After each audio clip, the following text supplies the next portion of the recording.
All right, here we go. It is a rivalry week edition of What's the Spread? Miles on Sports. Mr. Brad Thomas, I know you are ready to go for our final regular season Saturday of the year. Oh yeah, it's something that I'm so excited for. Both of us look forward to this almost as much as we look forward to conference championship weekend. It's interesting to see your guys have a top 10 game, and we don't. We have a 19-point spread on our side, but let's go ahead and get into our college football playoff top 10.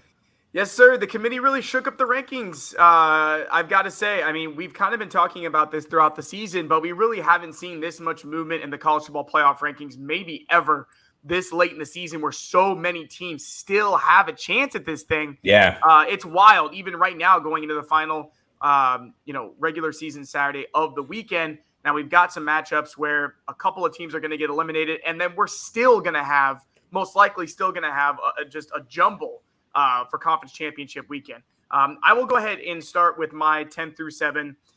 I have most of the same teams in my top 10. I've got Oregon at 10, Michigan State at 9. They both had just absolutely horrible losses this past weekend to eliminate them from college football playoff contention, pretty much with 2 losses. But Oregon still got the win over Ohio State, and Michigan still got the win over Michigan. That's still weighing heavily in my mind. They're not finishing strong, but overall, I just think their resume still warrants a top 10 spot.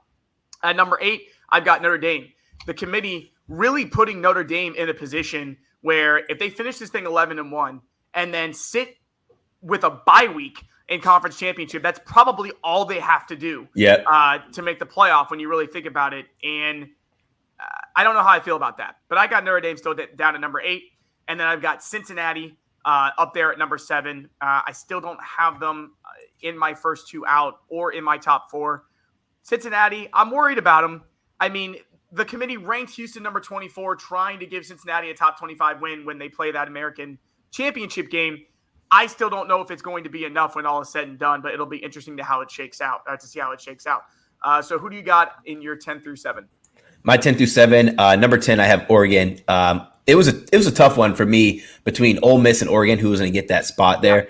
But there's just been times when Ole Miss has looked bad in their losses, and then Oregon lost to a good Utah team and has that win over Ohio State, as you mentioned before. Number 9, I have Oklahoma. Then I have Baylor at number 8, obviously for obvious reasons. That head-to-head means a lot to me there. And then I have Oklahoma State at number 7. Got it. All right. Yeah, we got Bedlam this weekend, Oklahoma and Oklahoma State. Big win big game that we're going to talk about here today. Let me go ahead and get into my top 4. I followed suit with the committee. I felt good enough to do it, so I went ahead and did it. I got Georgia at number 1. I've got Ohio State up at number 2. I've got Alabama at number 3. But let me just say very clearly, Georgia, Ohio State, and Alabama are the 3 best teams in the country. I've got Michigan up at number 4. So in my eyes, Ohio State and Michigan is and should be, in my opinion, a top 4 matchup.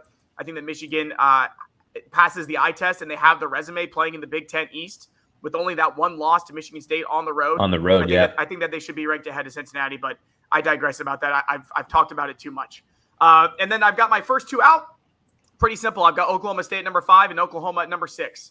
And I think that the winner of that game sets themselves up for a chance to make the college football playoff.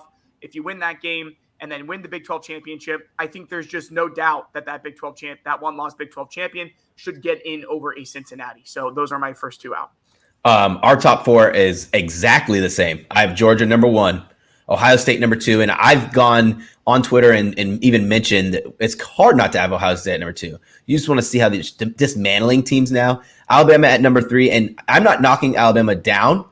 It's more of I'm moving Ohio State up. Yeah. And number 4, I have Michigan. And, man, call me what you want, but it's going to take a lot for me to put Cincinnati in my top 4. Maybe if they go out and beat Houston by 40 points, maybe I might consider it. My first 2 out, Cincinnati and Notre Dame. Yeah, so I'll be curious to see what you do with your rankings after this weekend. It's definitely going to be a shakeup to kind of see where you rank things because Ohio State or Michigan has to lose. Yeah. So at that point, what do? You know, your hand might be played. It's going to suck. But then for conference championship weekend, that changes everything. Yeah. Because then all of a sudden, you know, you've got those 1-loss Power 5 champions. I can't wait to see what the committee does, man. As I said before, I really think, and we knew this was going to be the most wide open college football season we've seen in a long time. But funny how it still ends up being Georgia, Ohio State, and Alabama at the top. as the best teams. But I just want to say, and this will be a lead in here, let's just go ahead and get into it. College game day, number 2, Ohio State, number 5, Michigan. Always a noon kickoff for the game, and the stakes have never been higher. The stakes have not been this since 2016, but even back in 2016, it was not clear-cut because Ohio State wins that game, and they don't even make the Big Ten championship. This is for the winner of the Big Ten East outright, a trip to Indianapolis, a possible spot in the college football playoff. It does not get any bigger than this. So here we go. I'll go ahead and start. I'm going to go ahead with my keys to the game here because there is no way in hell that I am picking against Ohio State in the game. And I will just be clear. I am 0-3 against the spread picking Ohio State games this year. Oregon and Penn State, I picked the big spread, didn't cover. You and I both went with Michigan State last week, but let's be real. Nobody saw that coming. I mean, it was the most complete Ohio State performance that maybe I have ever seen, considering it was a top 10 matchup so late in the season. Just an insane performance by Ohio State. So now it comes down to, how does Michigan cover this 8-point spread? Because I do think that Michigan can keep this a one-score game throughout, and it will take a little bit of a run by Ohio State in the fourth quarter to break it open. But here's what I'm looking at. Ohio State has been starting fast, and they've been starting so fast in these games since week 4 that teams have no chance by the end of the first quarter. I'm sitting here watching these Ohio State games, and we're 10 minutes into the game, and I feel like I've watched 3 quarters already because we've scored so many touchdowns. It seems like the clock isn't moving. Since week 4, they have led at the half in every game by an average of 28 points. Now, Michigan getting this game at home is going to be a huge factor because if they can use the crowd to their advantage and control this game with their rushing attack and keep C.J. Stroud off the field, then you can stay within this 8-point spread. But my man, Cade McNamara, who's been looking pretty good, had a great game last week against Maryland. But I just don't think he's got what it takes to make the throws in a game like this, especially when he's going up against the leading candidate for the Heisman in C.J. Stroud, who is just picking apart defenses. Now, this is possibly, I actually want to get your opinion. I think this is the best defense Ohio State's played all year. Yeah, on my notes, it's going to say the best defense that Ohio State has played.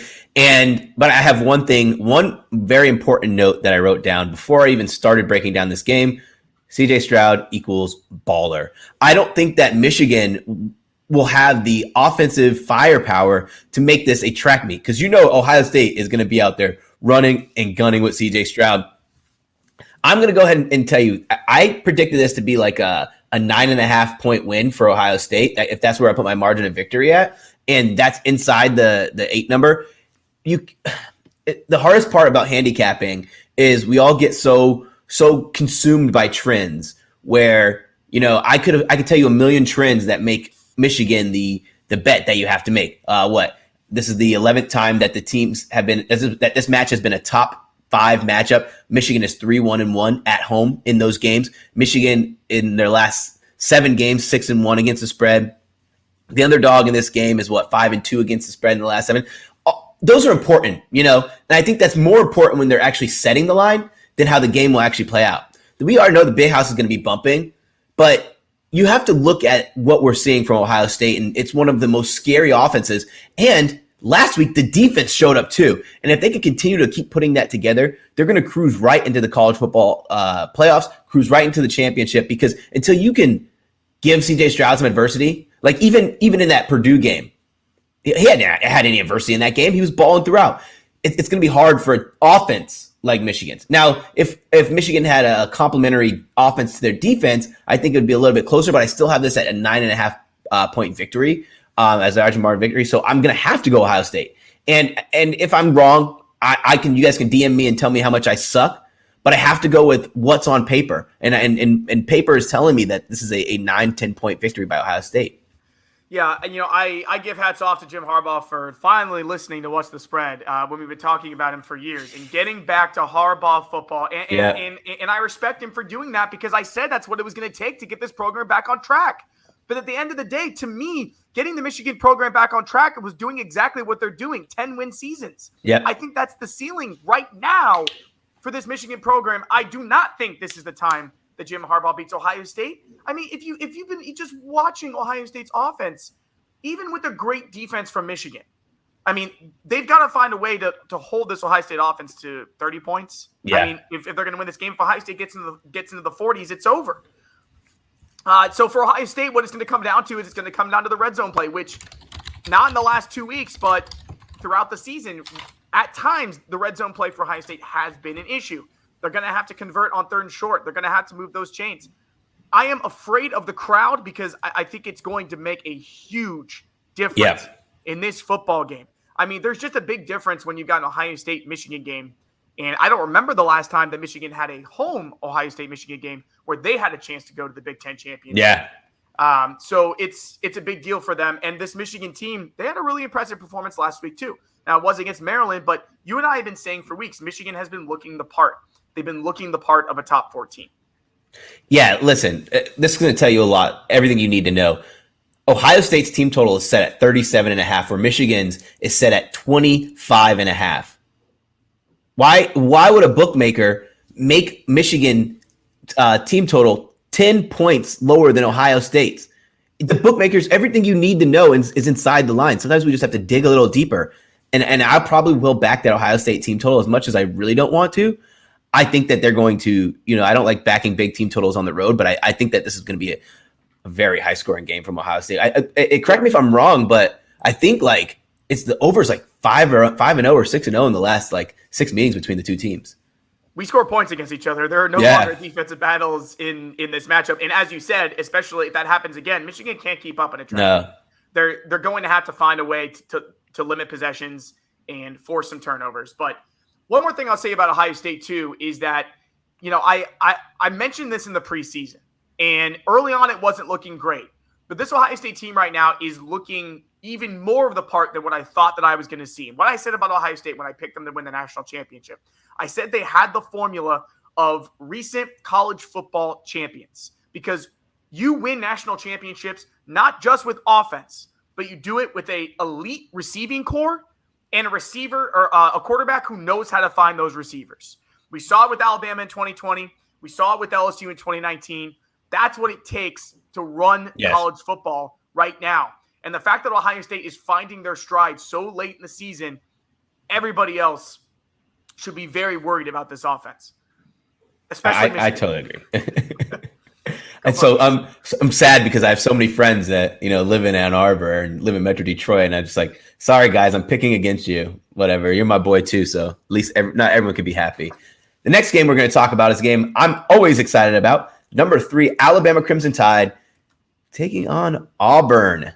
19.5-point spread. So I was at dinner, and one of my friends, she's an Auburn girl. Her whole family's Auburn. Every year since I can remember, I've sent her some hate mail.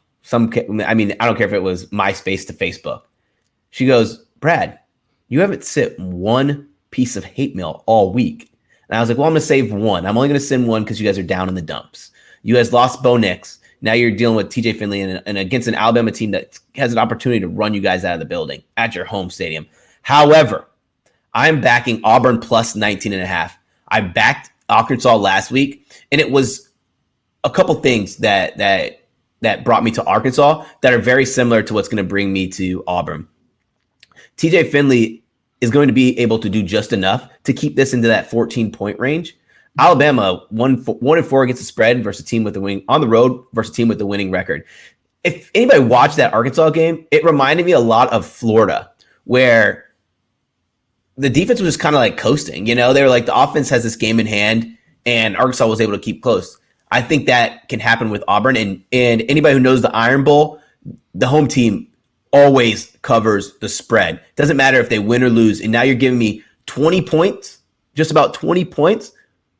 I'm going to have to back it. I don't care if Bryce Young throws for 600 yards again and our receivers combine for 300 again. I still am going to go with the home team in this side with this many points. And it's no knock on Alabama's defense. Yeah, they let up a lot of points last game, and they were okay with the shootout mentality. It's just when you have a game like this that we play every year, we're all too familiar with the home team racking up enough points to stay competitive. I'm going to back the 19 points. You mentioned the receivers for Alabama. Let's talk about that for a second, right? Because Bryce Young and the Alabama offense, had a great performance of their own last week against Arkansas. They ended up giving up 35 points. But as you said, the game was never in reach for Arkansas. It was just one of those games. It just never felt that way. You and I both took Arkansas last week, got the cover. I don't feel great about picking against Alabama 2 weeks in a row. So I'm going to go with Alabama here, minus 19.5, even though that one trend you tell me scares the hell out of me. Home team's always covering the Iron Bowl. And this is a big spread. But if Auburn had Bo Nix, I would take the plus 19.5 in a second. It's just the problem is when you lose a guy like Bo Nix, who has been the heart of your program for 3 years and was the only reason that they were even having a decent season because he was actually coming on pretty well in his development. I just think it's too much of a dagger to them. They'll be up for this game, but with the way that, and again, let me come back to my point. Bryce Young and the receivers. What happens when Georgia finally runs into a good offense? I cannot wait to see this in the SEC championship. Already looking ahead to next week with Georgia and Alabama. What happens when Georgia finally runs into an offense like Alabama or Ohio State? Because I just think it would just prove my point even more of that offense beats defense. Even with how good Georgia's defense has been, they just haven't seen an offense like Bryce Young and company, like C.J. Stroud, Chris Olave, Garrett Wilson. Offenses that can beat you in so many different ways. Now, Georgia has been the overwhelming number one team all year, but let's see if these offenses can change that. I'm going Alabama here at minus 19. The line did open at 17.5. It's all the way up. I'm going to talk about a lot of line movements today, especially over in the NFL, because I always pay attention to that. But even on the road here, I don't want to pick against Alabama. It's tough. Weeks, so I'll go with the Tide here to win by 21. Let me just go ahead and put this numbers out there. For anybody who wondered, I'm not as big of a public betting tracker in college football as I am in NFL, but just because I know there's going to be people who are wondering, I had it written down. 1 second. Let me just pull it up. Game's at 3:30. Sorry for holding everyone up. I want to talk about this number because when you see line movement like that, it's got to make you kind of wonder. The public is actually on Auburn 51% of the action, right? Which scares the living crap out of me. That I remember was going to talk about this. 51% of the bets are on Auburn, but why is the line 2.5 points bigger? So it's something that's kind of scary. Yeah, that tells us that Vegas moved the line themselves, which is odd that they would open it and then move it themselves. Some sharp action probably going on Alabama. Yeah, no doubt. All right, let's go ahead and get into the next one. Top 10 matchup here. It's Bedlam. We knew this was going to be a big one in the Big 12. Number 10, Oklahoma at number 7, Oklahoma State. Oklahoma State right now sitting at 4.5-point favorites for a 7:30 game. I'll go ahead and start here. I'm taking the Cowboys to win this game and make it to the Big 12 championship, and they might even be good enough to win that game. And make a real case for the college football playoff. Because we talk about defense, and we talk about Georgia's defense and Wisconsin's defense. What about what Oklahoma State is doing right now? 3 of the last 4 games, they've held their Big 12 opponents to 3 points or less. Oklahoma State has covered 9 straight football games. This is overwhelmingly the toughest spread that they're going to face in that span, facing a rival in Oklahoma that has their number. But this is what I'm seeing right now. And it's Caleb Williams, who in the last couple of weeks, I just haven't seen enough. He finds a way to get the win last week against Iowa State. You and I both took Oklahoma in that game in our best bet of the week, and it worked out. Really happy about that. But Caleb Williams was 8 of 18 for 87 yards. This is not an Oklahoma offense. Lincoln Riley in Oklahoma, they are lost right now. And I wouldn't be surprised to see Spencer Rattler in this game because you can't have a game like that. 3 interceptions in his last 2 games. If it wasn't for the 74-yard touchdown run last week against Iowa State, we might not even be talking about this game. Because Oklahoma would be sitting at 2 losses. That one run turned everything around.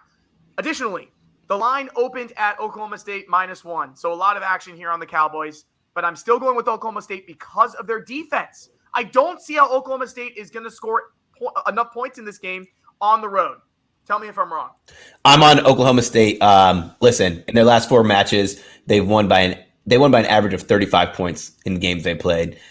You said a lot here. This is not an Oklahoma offense that I want to get behind. typically when their defense is allowing 380 yards per game and 24 points per game, they're an offense that is just elite and dominant. That offense and Caleb Williams are going to have struggles against this very, very stout defense of Oklahoma State, where they're only allowing 14.9 points per game. And listen, so this is one time when you want to kind of check the market. They have the second highest, most lopsided market in college football right now. What that means is, yeah, sure, only 60% of the betting public is on Oklahoma State. There's a 23% change between the public and the sharp action on there, saying at 83%, meaning that this is the game that the sharps are going after a lot, which doesn't really win you a game, but sometimes you want to be on the right side of the action. And I think that all they need is a little bit from Sanders and company, because their defense is going to be stout enough. I wouldn't be surprised to see this get ugly early, because Caleb Williams has shown he's turning the ball over, and this is a good defense. 8 completions against the Iowa State defense last week. Just in a game like this, it's not going to get it done. Yep. All right, what's next?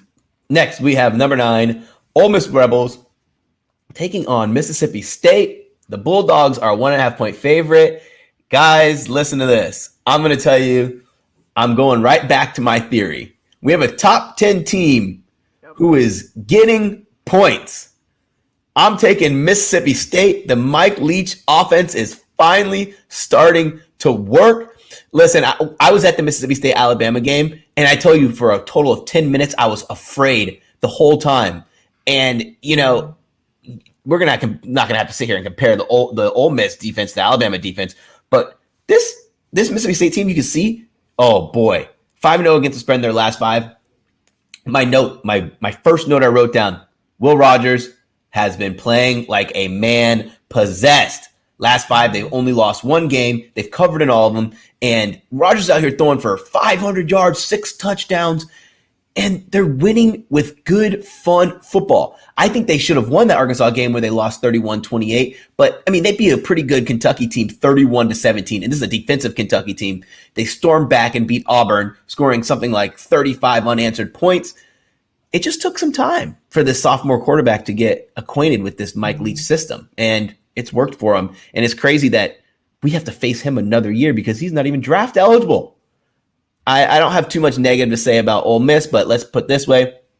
Last 5 meetings between the two teams, Ole Miss is 1-4 against the spread. And another thing here is, if we're going to go and just battle the defenses, Mississippi State actually statistically has a better defense than Ole Miss, which is, it'd be surprising because you think Ole Miss, top 10 team.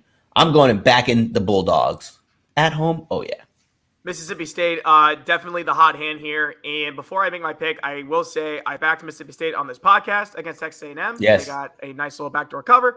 I backed them in that Arkansas game on my Pickswise article. I've had my eye on this team, and there's no doubt that what they're doing is really impressive. Will Rogers just picking up this Mike Leach, like it's nothing. And I'm taking Lane Kiffin versus Mike Leach any day of the week. I hope we get many more of these matchups. However, I am going to go with Ole Miss here, even though it is really against all the numbers and trends that you're looking at. The line here opened at Ole Miss -3, which I thought was interesting. So essentially, I'm taking a little bit of value there with about 4.5 points. This is Matt Corral's last regular season game, his second to last game overall. In an Ole Miss uniform. I think that this is going to be an absolute shootout. I think it's Matt Corral, Will Rogers, 1v1, Lane Kiffin, Mike Leach, 1v1. It's on Thanksgiving. I think it's going to be an absolute shootout. I don't think that the home field advantage is going to make too much of a difference for Mississippi State because there's going to be so many points scored. So I'll take Ole Miss to get like a 1-point victory here. That's totally fair. I always think this game is always a shootout, and it's always so fun to watch. So we're going to be on opposite sides. We agreed on 2 out of the 4 games. Yep. So let's see what happens. Guys, we're going to take a quick break. I want to invite you to follow us on Twitter. That's for Miles, at Miles on Sports. For me, at Mr. Brad Thomas. Follow the podcast at What's the Spread _. If you're watching on YouTube, press the like and subscribe button. And if you guys are listening, when the episode's over, drop us a rating and review. Oh, the NFL. Oh, boy. I had my first good NFL. Oh. All right. let's go ahead and get into it. We got a big one here. The Los Angeles Rams and the Green Bay Packers. 4:25 kickoff on Sunday. This is a pick'em. Take your pick. Here's where I'm going.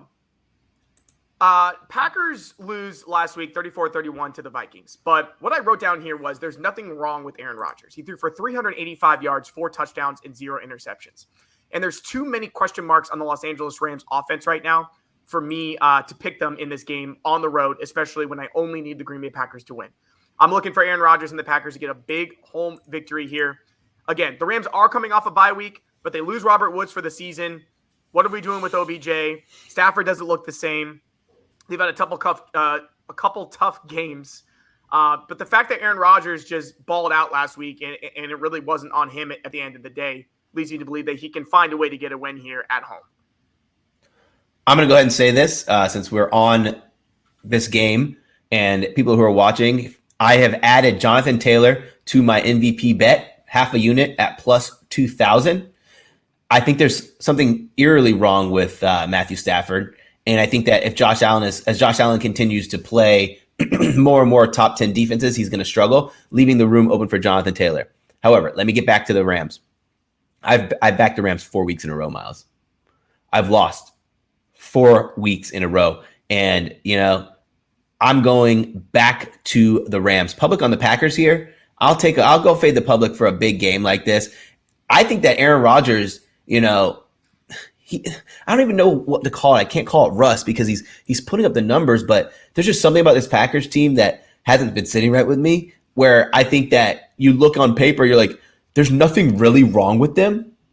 Why aren't they succeeding or blowing teams out? While the Rams, you can actually see what's wrong with them here. It's going to take a little while for OBJ to get inside the system, but I think Van Jefferson's going to be good enough to kind of make up for that issue of no Robert Woods. At a pick'em, I'm backing the Rams off the bye week, and you're going to have an Aaron Rodgers who's going to be running for his life most of the game with this great defense. I got to stop calling them a great defense with this decent defense because they're not a great defense. It's the scariest bet I've made, but this is the biggest lopsided action from public to money, and I'm a fool for going them 5 times in a row, but if they fool me 5 times in a row, you can guarantee I'm not betting on them the rest of the season. All right, I like it. What's next?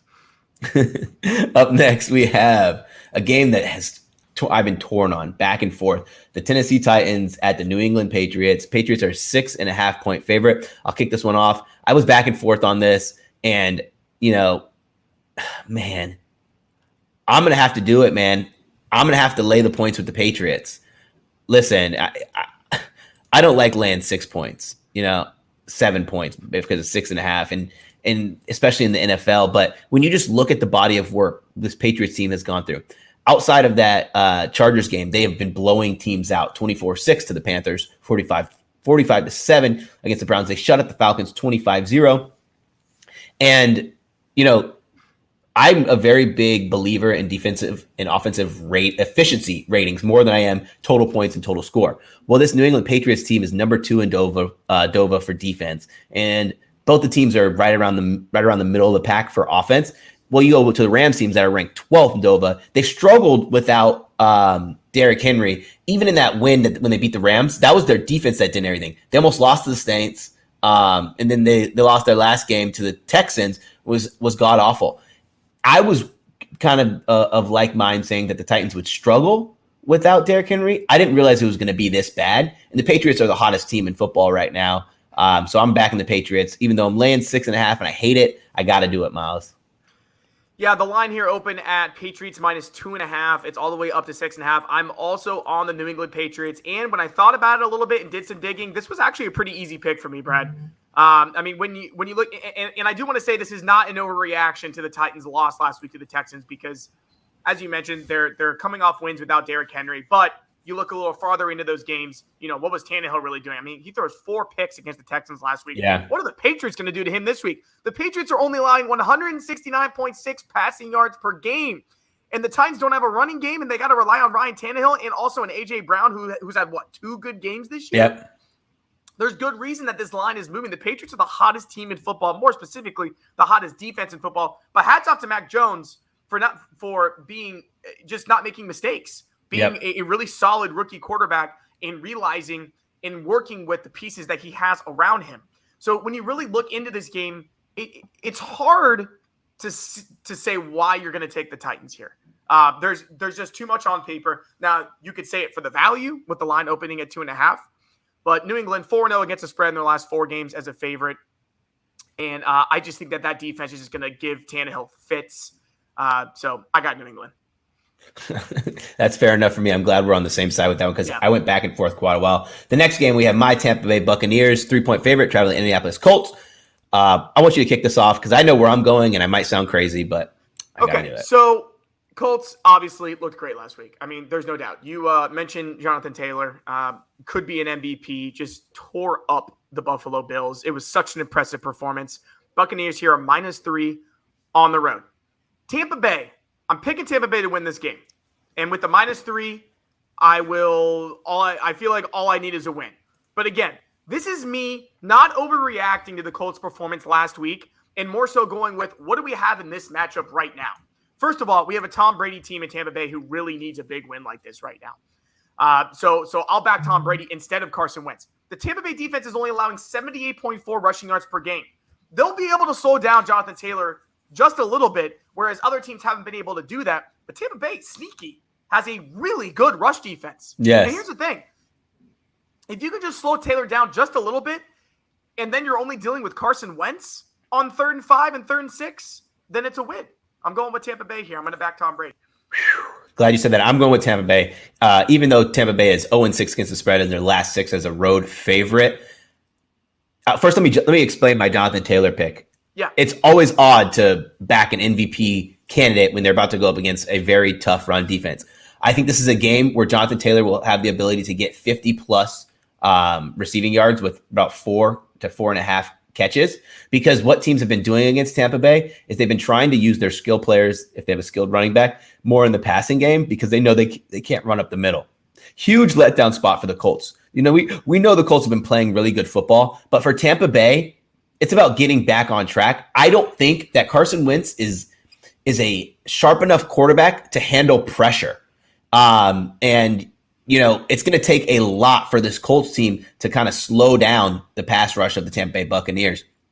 This is number 1 rated offense that they're about to go against. Even though Tampa Bay has struggled at times, I think that their defense should be able to do just enough for them to get the win. I don't think it's going to be like a 20-point victory like they had. And, you know, we're backing a team, you know, playing on the short week. It was never a good idea, but I have to go with the Buccaneers here because, like you said, I just need the win. I think they're going to win by 4, maybe 5 points. It's going to be a weird score line because the Bucs are going to put up a lot of points.